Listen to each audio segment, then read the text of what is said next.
अगर आप अपने घर में एक पपी लाना चाहते हैं और आप कंफ्यूज हैं कि आप शिह त्ज़ू या इंडियन स्पिट्ज़ दोनों के बीच में से कौन-सा पपी अपने घर के लिए लाएँ, तो ये वीडियो आपके लिए है क्योंकि इस वीडियो में हम जानेंगे कि इन दोनों ब्रीड्स में से कौन-सी ब्रीड आपके लिविंग एनवायरनमेंट के लिए ज़्यादा सूटेबल रहेगी। तो चलिए जल्दी से वीडियो को स्टार्ट करते हैं। सुरभि और वेलकम टू डॉग्स पेरेंटिंग। तो स्टार्ट करते हैं दोनों ब्रीड्स के बिहेवियर की। तो सबसे पहले अगर इंडियन स्पिट के बिहेवियर की बात की जाए तो इंडियन स्पिट बहुत ही ज़्यादा ब्रेव होते हैं, बहुत ही ज़्यादा कॉन्फिडेंट होते हैं और बहुत ही अच्छे गार्ड डॉग होते हैं। इसी के साथ ही अपने घर वालों से बहुत ही ज़्यादा प्यार करते हैं और काफ़ी एक्टिव भी होते हैं।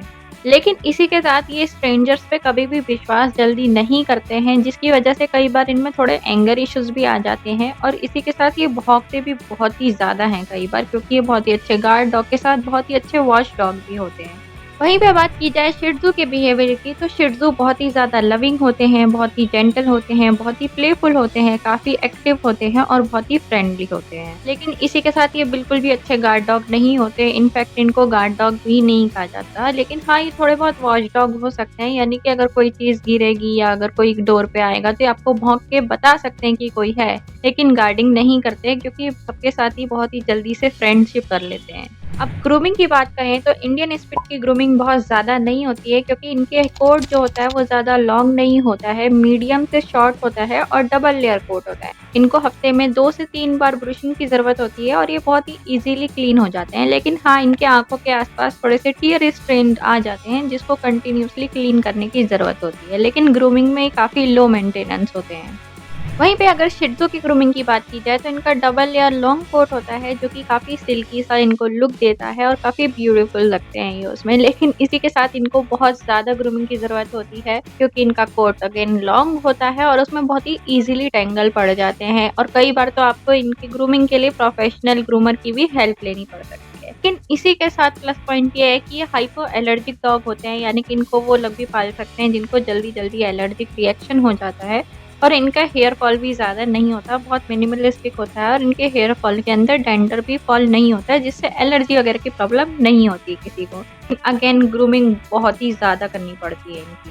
अब बात करते हैं इन दोनों की ट्रेनिंग के बारे में। तो इंडियन स्पिट काफ़ी ज़्यादा स्मार्ट होते हैं, एनर्जेटिक होते हैं जैसे कि मैंने पहले ही बताया, और ये ट्रेनिंग भी बहुत ही जल्दी से कर लेते हैं क्योंकि काफ़ी ज़्यादा इंटेलिजेंट होते हैं। बेसिक ट्रेनिंग बहुत जल्दी पिकअप कर लेते हैं, लेकिन ध्यान रखें इसी के साथ इनको बहुत ज़्यादा सोशलाइजेशन की ज़रूरत होती है, क्योंकि इनके अंदर जल्दी से एंगर इश्यू डेवलप हो जाता है, क्योंकि ये बहुत ही अच्छे गार्ड डॉग होते हैं और किसी पे भी जल्दी विश्वास नहीं करते। इसी वजह से कई बार ये दूसरे पेट्स एनिमल या फिर एनिमल से लड़ाई करने लगते हैं। इसलिए याद रखें कि जब भी ये पपी हो यानी अर्ली स्टेज से इनकी सोशलाइजेशन पे ध्यान जरूर दें।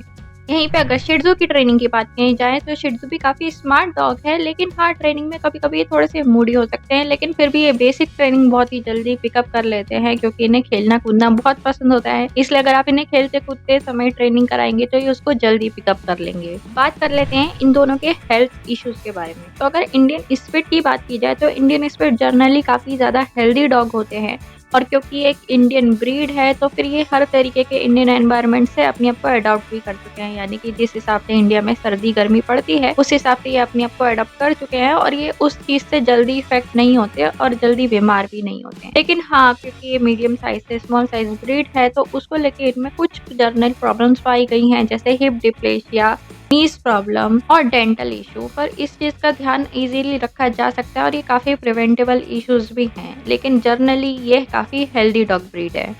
बात की जाए अगर शिह त्ज़ू के हेल्थ की, तो शिह त्ज़ू भी जनरली काफ़ी हेल्दी होते हैं, लेकिन क्योंकि इनका फ्लैट फेस होता है इसकी वजह से कई बार इनको ब्रीदिंग इशू हो सकता है, स्पेशली समर्स में और जब ह्यूमिडिटी ज़्यादा होती है वेदर के अंदर। लेकिन ये भी इंडिविजुअल शिह त्ज़ू पे डिपेंड करता है, कुछ शिह त्ज़ू को थोड़ा ज़्यादा प्रॉब्लम फेस करनी पड़ती है और वहीं पे किसी शिह त्ज़ू में बिल्कुल भी कोई प्रॉब्लम होती ही नहीं है। लेकिन ये प्रॉब्लम भी काफ़ी ज़्यादा मैनेजेबल होती है अगर आप रेगुलर वेट चेकअप कराते रहें। इसी के साथ क्योंकि इनकी भी छोटी ब्रीड होती है तो इनको भी डेंटल इश्यूज वगैरह आ सकते हैं और हिप डिप्लेशिया, एल्बो डिप्लेशिया जैसी प्रॉब्लम हो सकती है। और अगर आप इनकी टाइम से ग्रूमिंग नहीं करेंगे तो लंबे बाल होने की वजह से इनको कई सारी स्किन एलर्जीज भी हो सकती हैं। तो हेल्थ के मामले में ये थोड़े से ज़्यादा, मैं कहूँगी, हाई मेंटेनेंस है इंडियन स्पिट के मुकाबले, लेकिन अगेन ये इंडिविजुअल शिह त्ज़ू पे डिपेंड करता है। इसी के साथ किस तरीके से आप अपने शिह त्ज़ू की केयर करते हैं उस पे भी। सो ओवरऑल बात करें तो अगर आप ऐसी ब्रीड ढूँढ रहे हैं जो कि काफ़ी ज़्यादा अपार्टमेंट फ्रेंडली हो, बहुत ही अच्छा गार्ड डॉग हो, इसी के साथ ईज़ी भी ट्रेनेबल हो, इसके साथ उसकी ग्रूमिंग भी ज़्यादा ना हो, हेल्थ में भी अच्छी हो, तो इंडियन स्पिट आपके लिए बहुत ही अच्छी चॉइस रहेगी। लेकिन ध्यान रखें कि वैसे तो ये काफ़ी ट्रैवल फ्रेंडली है, लेकिन कभी अगर आप इनको अगर अच्छे से सोशलाइज़ नहीं कराएँगे तो ऐसे ज़्यादा चांसेस है कि ये रास्ते में दूसरे डॉग्स को देख के या फिर दूसरे पेट्स को देख के लड़ाई करने लग जाएँ। तो ध्यान रखें, इनकी अर्ली सोशलाइज़ेशन पे ज़रूर ध्यान दें।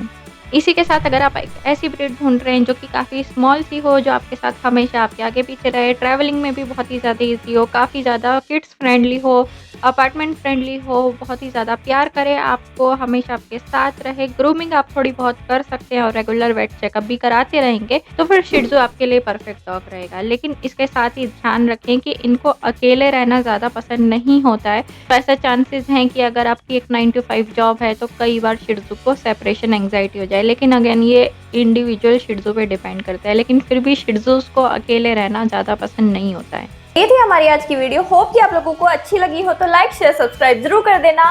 और अगर आपको कोई चीज समझ ना आई हो या फिर आपको कोई सजेशन देना हो तो कमेंट सेक्शन में जाके नीचे कमेंट कर देना। आज के लिए बस इतना ही, मिलते हैं अगली वीडियो में। अभी के लिए बाय बाय।